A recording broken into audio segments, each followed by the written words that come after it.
Hey everyone, welcome to the Crypto Commission podcast. We appreciate you spending a part of your day with us. Today's guest is Peter McCormack, aka What Bitcoin Did. You can find Peter on all social media platforms at What Bitcoin Did. Go ahead and give him a follow if you don't already. Peter is an awesome dude, stand-up guy. It was great getting to talk with him, and we feel privileged to have him on as our inaugural guest. We get into a lot of different topics, namely where Peter sees the market headed over the next decade, his experiences as a trader, and just overall market sentiment. And we really enjoyed the conversation. So, guys, if you too like the conversation, we'd appreciate if you'd get on iTunes. You can find us at the Crypto Commission podcast. Go ahead, give us a 5-star rating, leave us a comment, let us know what you think. If you're on Twitter, we'd love for you to visit at Let's Talk Coin. Give us a follow, leave us your comments so we can interact with you there. That's definitely a great place for us to be able to gauge feedback and understand what you guys would like to see on the show. Who do you hope to see as an upcoming guest? What topics would you prefer that we cover? Our goal here is to make sure that we're producing quality content that helps traders at every level.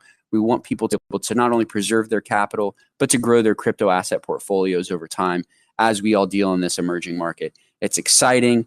It is sometimes scary. And we want to make sure that we are demystifying what we can and putting content out that is going to help people not only grasp what we're all doing here, but also make things fun. So guys, we hope you enjoy this podcast. And without further ado, here you go. Episode 3 of the Crypto Commission podcast with our special guest, Peter McCormack. Welcome to the Crypto Commission podcast. Here are your hosts, Lambo Leo and the Bitcoin Broski.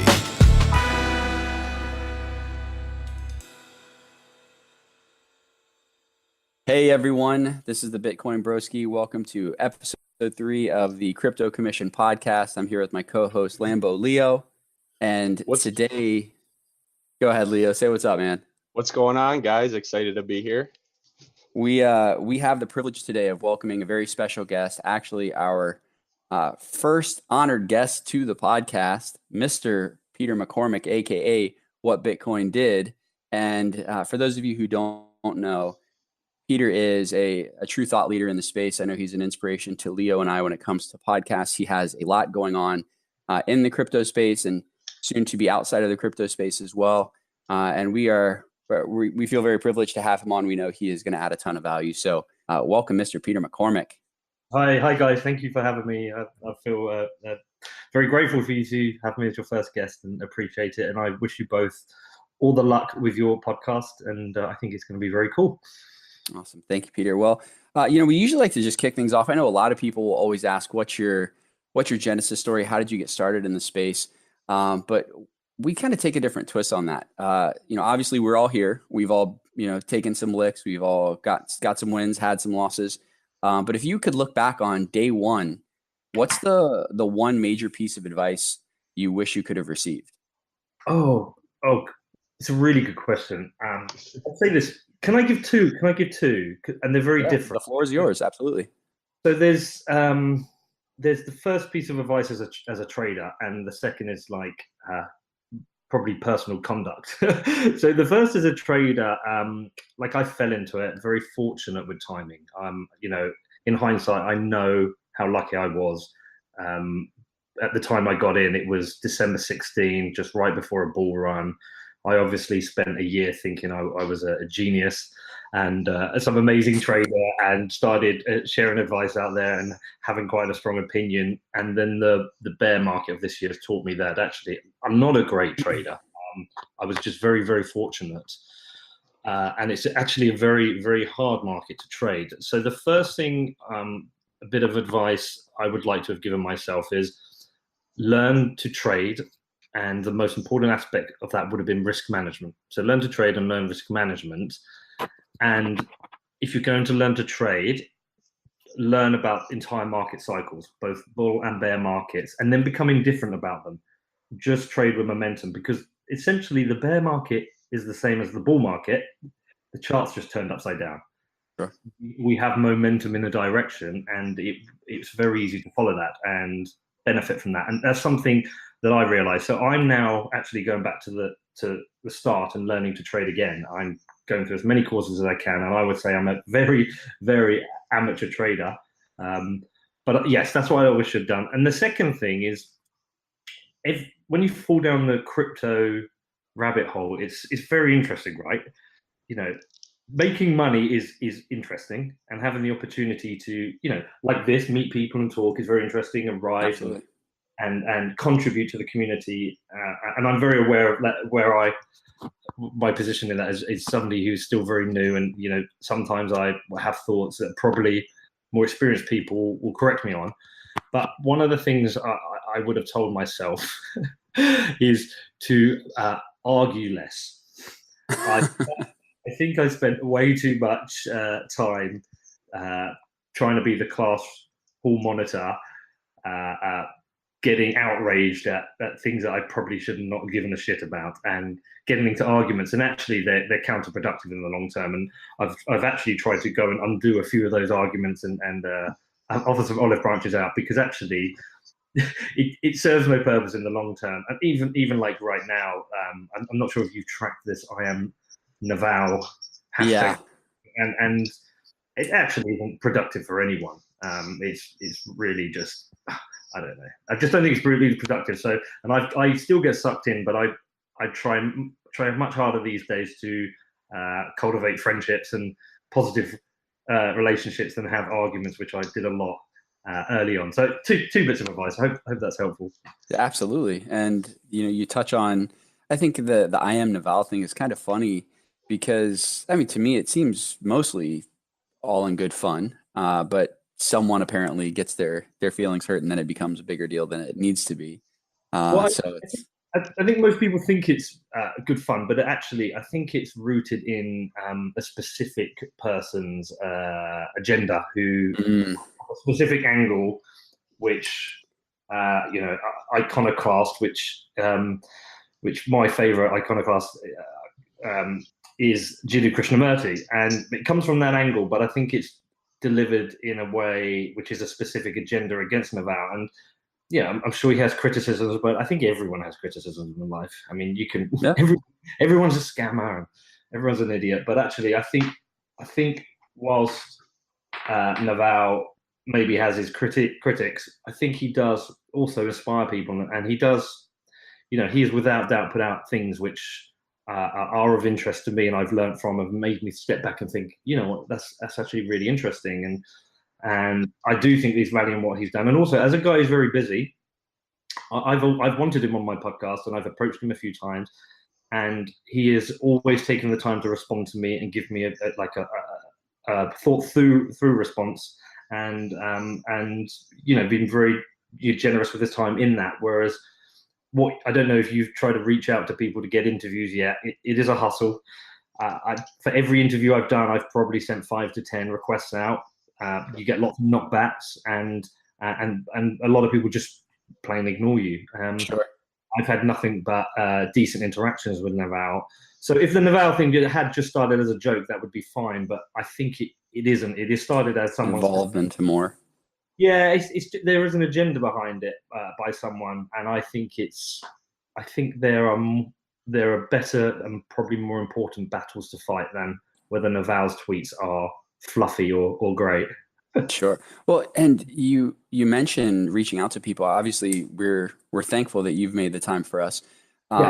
One of the coolest things about this space, I think, is that there are a lot of good people. I mean, everyone is operating in a very public forum, and you can throw shade and be negative about a lot of different things. But by and large, I know, at least for my experience and for Leo's experience, it's been great. People have really embraced us as we've started this, and we're very thankful for it. And we're excited to take the licks and get the rejections as we go through. I think the pay it forward thing is really important, and absolutely, it is a very generous community. I've got to say, not just in time, just like give people money all the time, which is really very cool.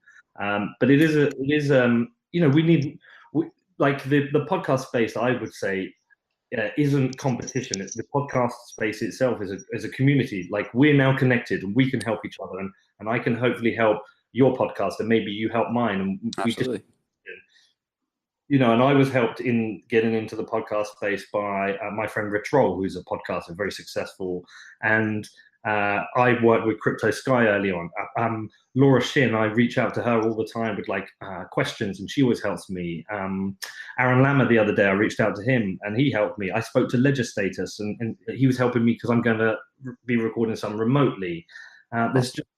There's so many people out there, and the crypto space will spread by more knowledge and more education, and by everyone helping each other and paying it forward, we will achieve a lot more than arguing, of which I am hugely guilty. Absolutely. Yeah. Healthy debate, right? Yeah. So going back to your trading, speculating, investing, however you may look at it, how has your strategy changed over time? I know you're into mining. What's been the evolution of Peter as a moneymaker in the crypto space? Probably realizing my long-term future isn't a trader, actually. Okay. As the space matures, we have derivatives, we have futures now. We will most likely at some point get an ETF, whether it's the August 10th approval, which could be sometime after that, or Sure. we've got algos, we've got bots, we've got Wall Street. It's going to become a very complicated trading market, and the majority of people lose money trading. Right. Absolutely. Yeah. You see a lot of the bots working right now, it looks like. It's very hard to make money trading.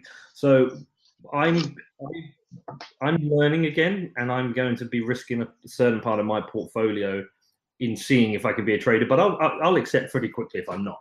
I'm probably going to be better suited in the content space or building things, because that's what I think I'm good at. There are people who are very good at trading. But what my experience has taught me, and where I'm at now, is that we might not get a bull market again like last year. And even if we do, I'm starting to focus more of my money into a smaller pot of assets. Because one thing I've noticed also is there's so many assets to invest in right now. Sure. And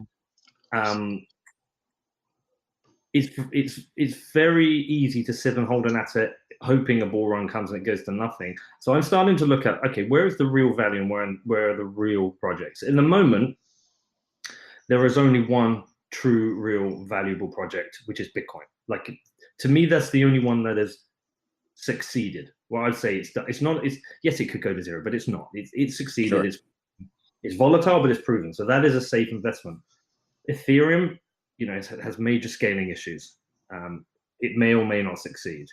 They've got very, very complicated things they need to solve, which go way over my head. And as you go down the list of the projects, EOS has a kind of a huge criticism recently. Ripple XRP might be deemed a security, looking more and more likely it will be. ZRX is an interesting project because it looks like it's decentralizing exchanges, but there's a lot of projects out there. But I'm starting to say, okay, where is the value? Where can I hold where's my investments? Where are they most safe? And then taking out a position I'm happy to sit with for 3 to 6 months, and then see what happens. I think the space is also maturing, and nobody really knows what the next year or two will bring. 90% of the projects might die. Yeah. All money in these projects might be totally wasted. So where is a sensible place to put money? And for me right now, I'm increasing my Bitcoin position quite substantially. And I expect I will probably be 60% Bitcoin, because those Bitcoins will never go down in value. But I can add to that Bitcoin pot by investing in other items. But yeah, my evolution has gone from being an excellent trader to realizing I'm not an excellent trader to now learning to be a trader. I think we can all agree on that. I would say the same thing. I started off by trading, and after the bull market and the bear market, I realized I wasn't a good trader. So it was time to switch gears and figure out other ways to go about this space. So when did you start trading? Early 2017. Okay, so you hit at a nice time as well then, right? I hit it a very nice time. Yeah, definitely. I joined a group called Bitcoin Bravado. I'm not sure if you're familiar. Hey, the Chicago guys. Yes, sir. Yep. One of my buddies started that up, and I joined the community, and it really helped me learn a lot about things that I had no clue of in the space. Like most people do when you start, you don't know where to look, where to start. And it's a good stepping stone, definitely, for me. So Cool. Yeah. So it's I basically bought Bitcoin at $17,000 in December. So, yeah. so somebody has to be on the other side of those trades, Yeah. right? But you know, it was yeah. it was cheaper than college. And in the long term, probably far more profitable. I still at 34 have never used my degree. So That's a very, you know what? That's a very interesting thing. That's a hot topic for me right now. So, my son's 14, Mhm. daughter's 8. They're in school, and I'm very critical of the education system at the moment. So, my last interview that went out yesterday was on AI, right? Yep. And AI is likely going to replace whole waves of jobs that we are still teaching people, sending people to college to learn. And I understand the argument that college isn't about the degree, it's about thinking and giving you the ability to change as a person, et cetera, et cetera. But I don't think the education system is now set up in a way that's preparing students for the reality of the world that they'll be educated. Right. I mean, my daughter will, if she goes to college, she will enter she'll enter the economy in, what are we talking, 13 years. So 2000 and what's that, 31? Yeah, 2031. I mean, Crazy. that sounds like almost like the name for like a sci-fi movie, right? 2000. Definitely. What, Yeah. you know, will there be anyone driving a taxi in 2031 in a major city? Will there be any customer service jobs that are handled by humans? We've got no idea. The speed of change, and you've got to think, where were we 13 years ago? You know, Right. 13 years ago. Gosh, how old was I? So I was 26, right? I had a very basic mobile phone. I remember it, very basic mobile phone. You know, probably. So in 13 years, it's going to be a very different world. In 25 years, very different world. So I think the education system isn't set up right for. It hasn't caught up. It hasn't caught up to how quickly things have moved, with the tech. So Well, think and it's here, I'm sorry, go ahead, Leo. no, that's basically all I was going to say. It just, I mean, for me, I started a little business when I was 16, and then I go to college and I'm taking these business courses, and I'm like, wait a minute, like it just seemed a little weird and off. Just some of the things we were learning weren't very practical. And just from that standpoint, it kind of turned me off and made me think, a lot of the stuff you learn is person to person. You learn a lot of jobs on site, things like that. And the education system, it fails a little bit, really teaching kids about, real world applications. So, Well, Yeah. and college that's is fun, right? But I used to have an advertising agency. Well, I'd say advertising, it's digital, but I had a lad who come to me, and he was thinking of going to university to study advertising. And whilst the university experience is great and it's fun and you make a lot of friends, if you just objectively look at it, £50,000 of debt is what you'll get in the UK. And I know it's higher in the US, but yeah, he'll come out with £50,000 of debt and no experience, trying to compete for a job. Whereas if he goes straight into if he just went to work for an advertising agency at 18, in 3 years he'll have a paid career, 3 years experience. He'll be employable and have no debt. right. So if you exclude doctors and lawyers and certain careers where you need a qualification, there is an awful lot of degrees which I think are pointless, and I think really they're just a debt machine for creating for enslaving a whole new wave of people with debt who can't afford houses, who still can't get jobs. And I think it's bullshit, to be honest. I mean, it creates a system of doers, not a system of thinkers. Yeah. My wife and I, we've got a 3-year-old and a 1-year-old. Right. And what we've done is we've started a fund, and when our kids turn 18, they will get the contents of that fund. They can either start a business or they can go to college, but the fund is the fund. They can pay for what they can pay for. And of course, but my wife and I are both entrepreneurs. So we would like to think that just by being around us and their friends and our friends, they'll want to start a business of their own. So we're highly incentivizing them to not go to college. Because the only thing that I learned how to do at Florida State was a 60-second keg stand. So outside of that, I mean, life skills, it's a network. But aside from all that, the space is continuously evolving, and you mentioned some of the back and forth on Twitter, but when it comes to crypto Twitter, to trading assets, to just the space as a whole, what's one thing that just you absolutely love about it? Do you know what? Probably what we're doing right now. I just love the community. It's it's funny. I've got my friends. I'm off to meet some friends soon, and we're going to go out, and sun's shining. It's going to be a lovely day. But at the same time, I feel like I could travel anywhere in the world right now, and just someone will be there who I can meet up with, who will have very similar outlook on life, very similar thoughts, and I won't feel lost. I've managed to friends or not friends, whatever you call them, but I've managed to get to know people all around the world, and everyone is just kind and hospitable, and it's just. I mean, where are you guys? Where are you based? I'm in Florida. You're in Florida, nice. And I live in Michigan, so right. So I'm sure if I go to Michigan or Florida, like I could call you guys up. We would go out, we'd have a beer, we'd talk all night, have some food, and it'd be cool. And that's what's really great about this community is like everyone is just kind of like outside of all these little squabbles. Actually, everyone is just really kind of cool, gets on and works together, and is trying to build. I don't want to like be like I don't want to say like a better world because it just sounds a bit bullshit. But it's just everyone is just so decent with each other, and it's I kind of think it's bringing people together in a really cool way. Absolutely, that's how Broski and I met. We started talking, networking together, and it turned into this. So yeah, cool. So that's what you love. What's the one thing that you truly dislike about where we are right now as a space? What do I dislike? I think, what do I truly dislike? I think we aren't being. I don't think there's enough people being practical and realistic about what people are building. I think decentralization is overhyped in that the ideal is great. Owning your own data, owning your own money, self-sovereignty. I think the ideal is great. I just don't think in the long run people will care too much. Lives are busy.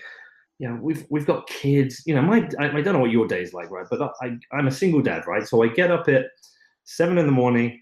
It's get breakfast ready, get them kids ready, get them to school. Then I work, and 1 or 2 days a week I'll get a call and they've forgotten something. So I have to go to the school and take a PE kit, and then I pick them up at 4, and I've got to keep them entertained and make dinner and get homework done and then get them to bed. Like life is busy. Yeah. Engaging with these decentralized applications at the moment is quite complicated, and it may stay that way. And I just think in the long run, like people want an easy life, and decentralization doesn't always make life easy. Like sometimes it's a little bit harder. Be your own bank is very cool. It sounds very cool, but actually it's hard work and comes with a lot of risk. And most people are like, yeah, you know what? I don't mind my bank. I don't mind my money in the bank because it's kind of easy. And if it gets stolen, it gets put back. And right. So I think we're being a little bit unrealistic. And with that, we therefore have the problem that a lot of money might be invested in products which ultimately fail because they can't gain traction. Sure. So that's one thing I don't like, and that's coupled with I think that I question token economics, crypto economics, and whether or not these projects are going to play out as people expect. I think there's a lot of the game theory's right, but whether they will have the traction so that the tokens have value will be interesting. And actually, I think a layer needs to be built above the tokens so that people aren't even exposed to the tokens. I don't think most people want to have 25 different tokens and different wallets just to try and like use applications online. So I think the one thing I struggle with is I think we're not always as a group being practical, and also sometimes critical thinking can be shot down. I see things that seem like nonsense to me, and I want to criticize them, and then I fear being like just humiliated for it because there's almost layers within crypto. You always got layers of experience. Like you've got the original people who came into Bitcoin in 2009, like who are all now running businesses, by the way. Yeah. And then you've got like this second wave who came like 2010 to 13, and then you've got like the 13 to like 16 crowd who've got some VCs, and then you've got like the 17 crowd. And sometimes, like if you have a critical thought, it's like, wow, you don't know anything, you're a fucking idiot, or like, you came in 2017, you can't have an opinion. Sometimes like, oh shit. And there's some really fucking smart people in this space. Like, have you ever looked at Peter Todd's Twitter? Yeah. Right. So look at his Twitter and then go and look at his blog. I don't even know what he's writing about. Let alone, like, I read the title of a blog post. I'm like, I don't even know what this is. Let alone have I any chance to read it and have an opinion on it. So even in the spheres that I think I can challenge, sometimes I'm quite nervous of being shot down. About, it doesn't stop me, but sometimes you feel a bit nervous. So there's a couple of things. Well, I think those are great, and you're right. The schools of thought, everyone's still so fragmented. You have the Ripple community and strong feelings for and against, and Bitcoin Cash and for and against, and I think until there is a level of maturity and everyone can come to the table and have a real conversation about what's beneficial about each project, system, et cetera, and all bring that to the pot, then it's but going the to other thing continue about new people coming in, it's like, like you bought at $17,000, right? Mm-hmm. You're fresh and new, but you come with a perspective that somebody who came in 2009 can't have. You just do. There is an advantage to each time frame that people join the space, and they come with a different perspective. They come from a different angle. With sometimes having less knowledge is important because you come at a new angle that you can think about something that somebody joined in 2009 didn't, and that's really. The funny thing, you mentioned Ripple. God, did you see the Coinbase announcement yesterday? Yeah, that was oh my gosh. so funny. They announced Stellar. Oh fuck me, that got lost in the Naval thing. Yeah. Oh my god, I almost think they did that on purpose. It cracks me up because with Stellar getting listed, I think that is because I don't know. For me, just looking at that, it is a big slap in the face considering the hype has always been around Ripple being listed on Coinbase. I think Ethereum Classic was kind of a no-brainer, but this last, hey, we might list these, that was hilarious, and the memes that followed were epic. I can't believe they released it like that too. It's I think the thing is, I think it's very different. Like, they are a market influencer. Just the rumor of coming on Coinbase will drive the price, right? Absolutely. Such a microscope. It's been obvious that ZRX is going to come. I mean, I've been holding ZRX for ages. That's been pretty obvious. But even the rumor. So if they can't just say it's coming, because if they say it's coming, everyone's just going to go and fucking buy it, right? Market buy, yeah. Market buy the shit out of it, right?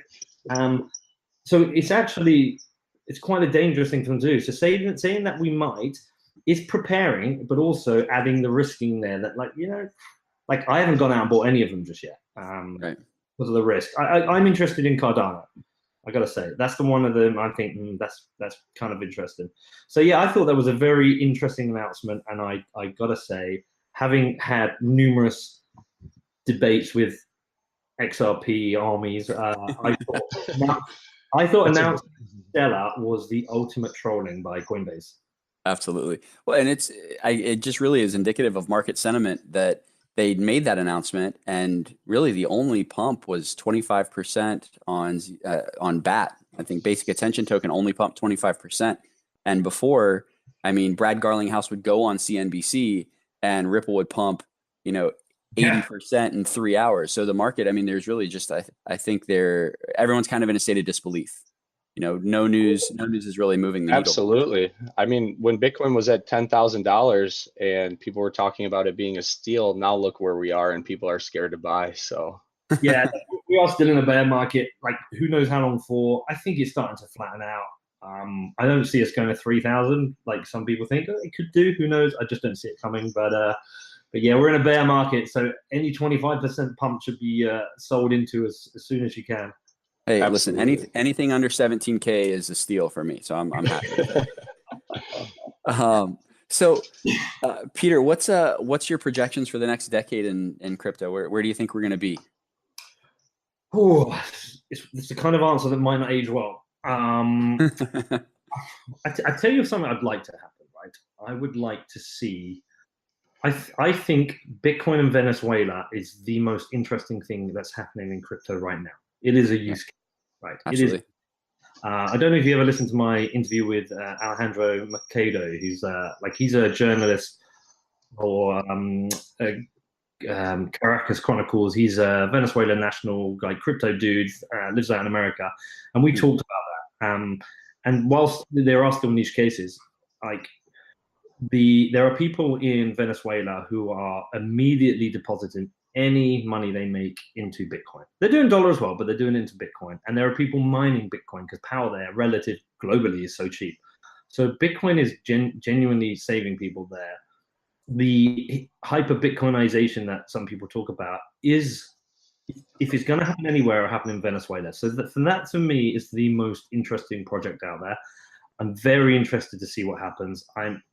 There's also to the side that there's a project to airdrop somehow Bitcoin across Venezuela, get people to get wallets and just send them Bitcoin.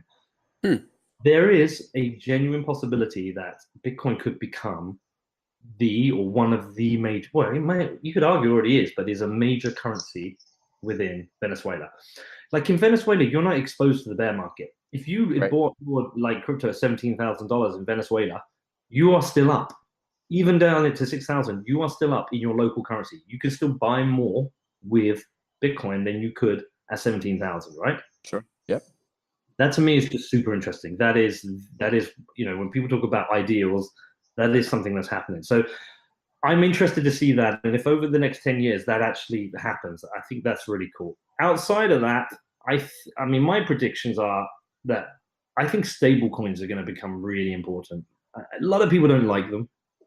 A lot of people criticize them, but I think fiat-pegged stablecoins will be important because, people say, "Oh, without decentralization, what has crypto got?" I mean, it's got a lot. It's got a network to push value around the world, okay, which is easier than with the banks. The token can represent value. So, if I want to send money to you guys and through the banks, it's probably a few days. If I want to send you money now, I can send it to you via crypto, and during our conversation, you'll receive it. Sure. That isn't a fucking amazing innovation, right? It's just a fucking amazing innovation.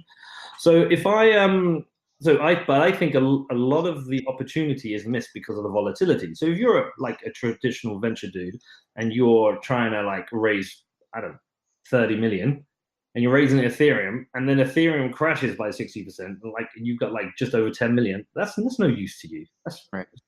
But if you could raise that as a stable coin, and you could raise that fund globally from people with that stable coin, that kind of makes sense.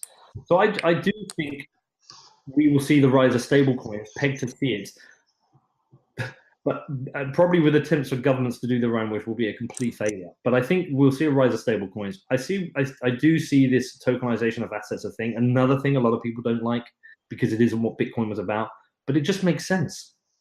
So Absolutely.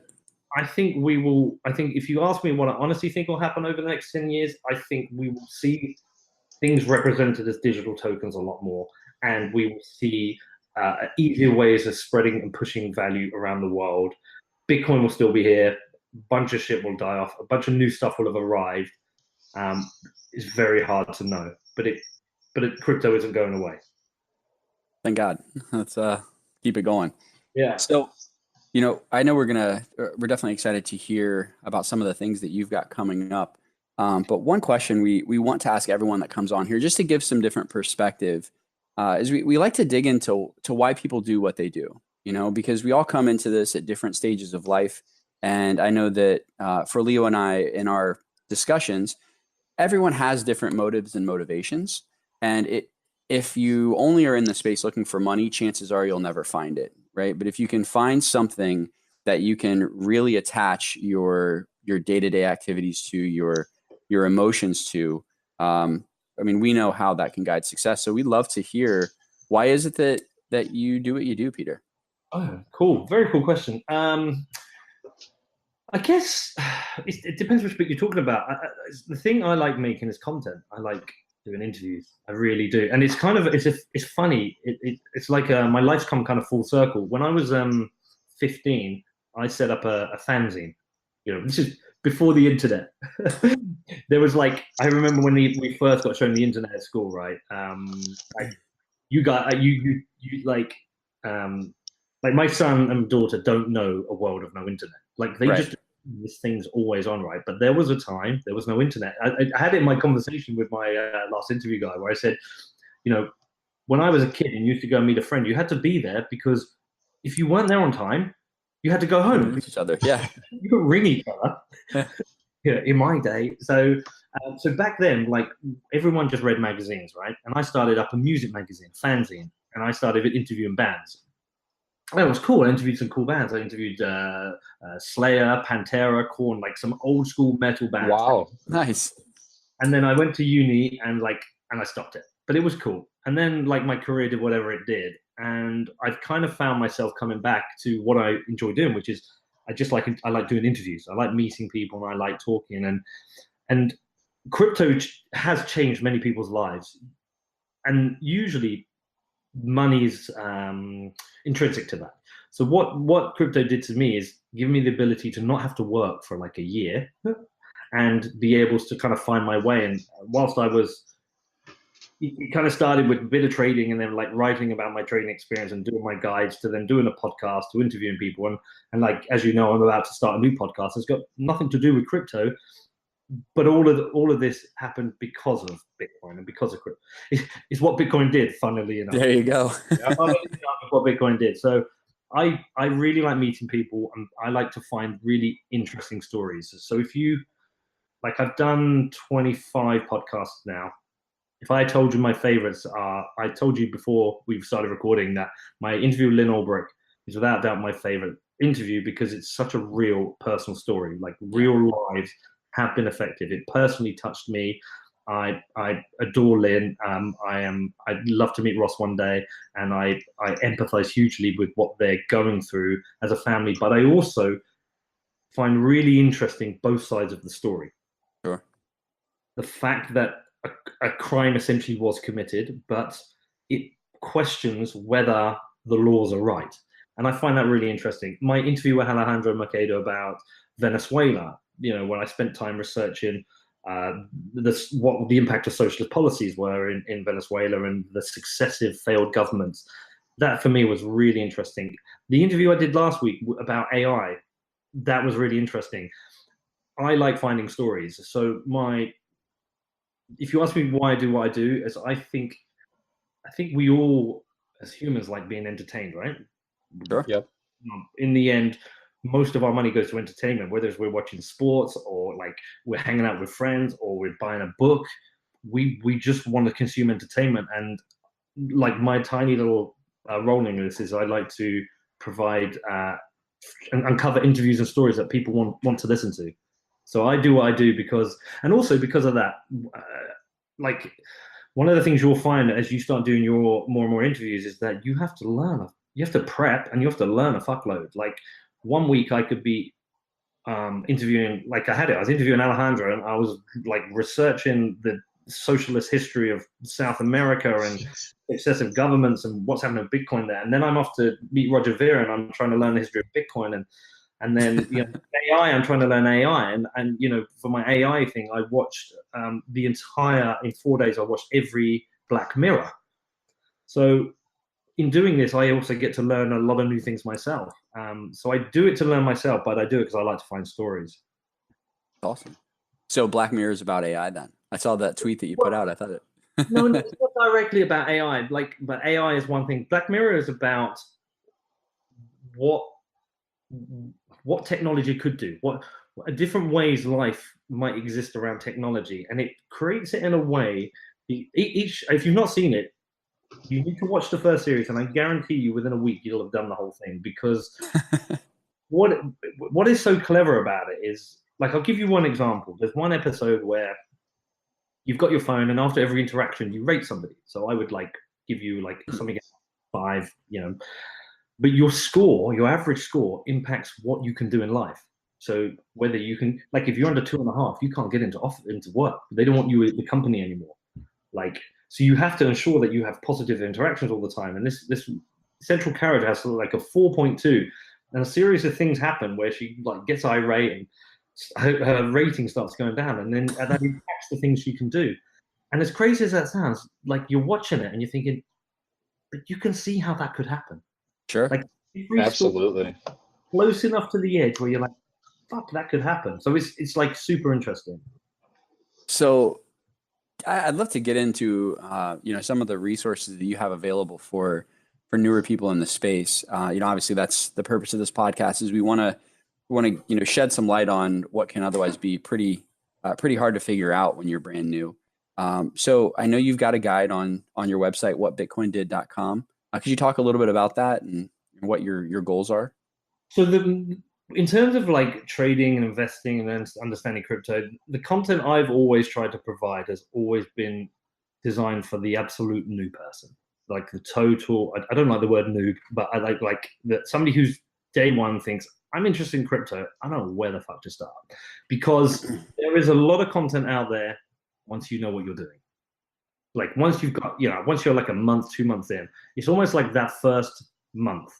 That's why I've always put myself, because it is a scary and sometimes unwelcoming space. There is lots of cool, welcoming content, don't get me wrong, but it can be quite a scary space. So everything I've tried to do is to take you from, give you like you're the first leg on the hunt, like the relay, right? Right. You don't know anything. Hopefully, once you've read some of my content, you'll know enough to then go out and venture out into some more advanced things like Lob, Jameson Lob. Here's Lob.net. It's like full of excellent resources, but it can be intimidating. Sure. So everything I try and do is for that part of the journey. Awesome. That's awesome. Yeah, I know, Leo, you've enjoyed the videos. Do you want to make some comments there? No, I was just going to ask, so would you say it would be like setting up your accounts, things like that? Like to start, would it be introductory to setting up your accounts, getting your Coinbase, things like that? And even before that, it's like, what is crypto? Sure, right, yeah. and all that information exists out there. Like it's all out there if you find it, but it's all disparate. It's so hard. Yeah. Being a newcomer, definitely you don't, it's very discouraging because you have to look at all different places. And if you could have one location, like you having your introductory videos, you get to learn everything you need to from an introductory standpoint, all in one space. I think that's very important. And I appreciate you doing that because it's very much needed in the space. Yeah, that's what it was. It's like I found all the information eventually, but in like disparate resources. And I just thought, wouldn't it be cool if you can just go here and like within like a couple of weeks go, right, I know enough now to go to the next level. There's no gaps in my knowledge. I know what a blockchain is. I know why it's important. I know why they're used. I know about the various coins and tokens. I know about the risks. If I want to buy some, I know where to buy it and understand security. You've almost got that like if as a kid, you've taken them from like when they first get in the swimming pool, they can now swim a length, right? I know everything can come together, right? Now you want to go more advanced. There's far better people out there than me who can do that. And it's only because also I think like my brain probably is more like I'm more of a creative than an intellect. There's so many fucking smart people out there that I've got to argue with, and I'm thinking, what am I doing? Like I am getting savaged here. But what I can do at the same time is also as somebody who has struggles to understand some of these technical things. It takes me a bit longer. I therefore can write from that angle. Like I can write from the angle of somebody who doesn't know. That's a great point. That's a great point. And the space is so big, there's room for both parties. Yeah, and we should invite everyone. Like everyone should be invited. Absolutely. It's like the Bitcoin maximalism thing. Like there's this meme where you start like with Bitcoin and then you go out to altcoins and then like tokens and then you eventually come back and realize Bitcoin maximization. And I'm kind of becoming more of a Bitcoin. I would say a Bitcoin. Like I'm starting to understand why like Bitcoin is so fucking important. Like it's so important compared to everything else. But I'm not a maximalist. I'm not a maximalist at all. But I think one of the criticisms I have of Bitcoin maximalism is that the angle almost shames you into it. Like a lot of people will shame you and insult you into why Bitcoin is the one, and there's like this intellectual superiority around it. And actually, I don't think that's healthy. I think it would be a lot better if people held hands and kind of like advise and let people find their way and help them understand that, because usually there's never one right answer. It's just like somewhere in the middle. Yeah, definitely. So, Peter, talk a little bit about what else you've got coming up. I know there's some things you're working on, and yeah, let us know. All right, cool. So, like, I'm working on another podcast. So, as I said to you, like, the interviews I've liked doing most are the ones that are the least crypto. They're more about actual human stories. I just thoroughly enjoyed planning them, recording them, distributing them, and like there's like they just feel more important. Like the Lynn Ulbricht feels like a very important part of my podcast series. And you know, when recently Ross got denied a review by the Supreme Court, yeah, I put the podcast out again, and it felt like this is really, really important. Like this is really fucking important to people. So I'm going to start. I'm not stopping what Bitcoin did, but alongside that, I'm doing a new podcast series. I'm yet to come up with a name. I was going to call it The Outliers, but I still even think that is too. I just want to, like, if I see a story, like, and I think it's interesting, that person's interesting, then I'm going to record. And I've got one guy lined up who was imprisoned in Colombia, and from within the prison, he started a WhatsApp competitor, which is really fucking interesting. It's crazy. But I also want to interview my tattooist. Like, I'm like, the guy who does my tattoos. I want to interview him and talk to him about, like, what is it like knowing that you create like a piece of art on somebody's body that has that lasts for as long as they're alive. Like, and I want to talk to him. I want to talk to people who kind of report news around the world, or athletes who've been through anything kind of difficult. Like I just want to just find really interesting stories. So that's going to be coming out in the next couple of weeks. I'll have a name for it. I'll let you guys know. I want to get 3 or 4 recorded for the launch. So that's one thing. And then I'm kind of working on this project called Open Paper, which I'm not like, I can't guarantee I can make it work. But one of the things where I find missing in the crypto investment is the due diligence layer. Is, you know, I've been scammed, other people have been scammed, or sure. There's 2 levels of due diligence. There is the binary, are they who they say they are, and is what they say true? And then there's the due diligence on the project, where is this a good idea, or is this total bullshit? So can I trust my money with these people, and can I trust my money with the idea? So I'm working on that, but it's not an idea I can build, I can self-finance. So I'm working on funding for that. If I can find funding for that project, I'm probably going to see if I can do it. I have obviously got to see if I can do both.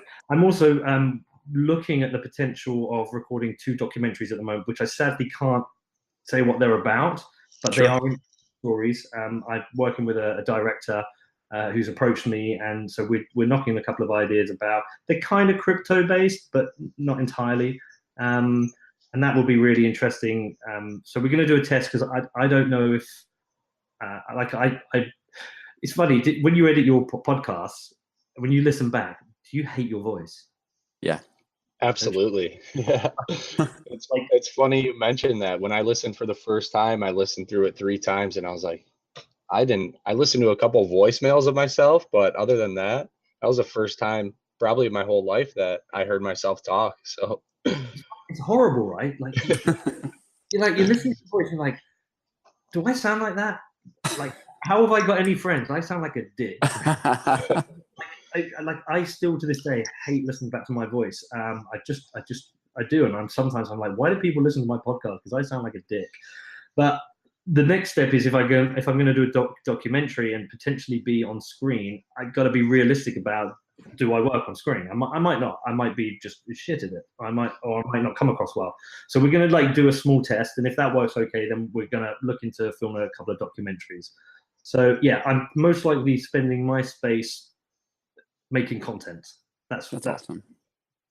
That's great. It's going to be really exciting. Yeah, the space. I mean, we need it. We need people like yourself to step out and provide this kind of stuff, because right now, especially what's available to the majority of people in the States, you've got a couple of really cheesy Netflix documentaries. And then that's basically it. Unless you're looking for. Have you watched the Banking on Bitcoin documentary? I have, yeah. Did you not like it?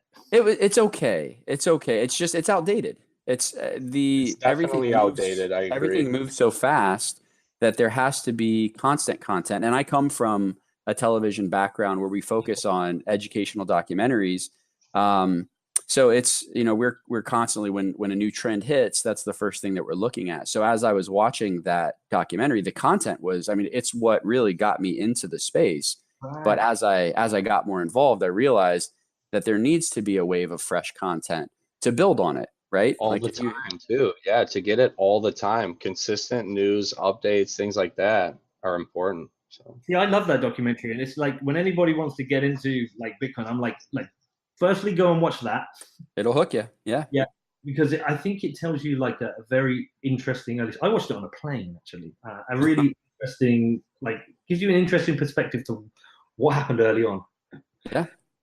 It's definitely the evolution. Where we all were buying Bitcoin at $1.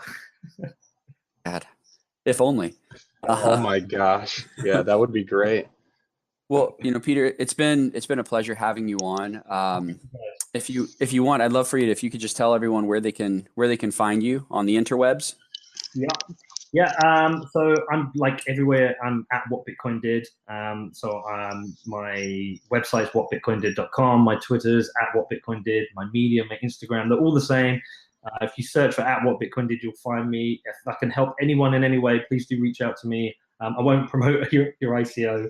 But, if anyone wants to do a podcast, they want to launch a website, they want to do a blog, they want to get into any kind of content writing, I'm more than willing to just share my knowledge and help out in any way I can. That's Feel free awesome. to email me. And I still pretty much reply to anyone. There'll come a day when I can't, but I still can. And look, guys, I wish you all the best luck with this. When it's ready, send it over to me and I'll share it out. And yeah, good luck to you guys. It's yeah, thank you very much. Thank you. We really appreciate having you. It's been a blast talking to you. It's been awesome getting to know you. We look forward to meeting in person someday. When you do come to Miami, you let me know. Drinks are on me. I think Miami and Florida is slightly more likely than Michigan. Yeah, let's Hey, the Great Lakes in the summer, there's nothing like it. But I agree. I'm in for Miami. Let's go. Yeah, but I've got 2 kids, and if I say, do you want to go to Florida or Michigan? I know they'll go. Florida. Come on, guys. Oh my gosh. Well, thanks so much, Peter. I'm going to go ahead and sign us off here, but it's been an absolute pleasure, really. Thank you for everything you've shared. We really appreciate it. Yeah, thanks again.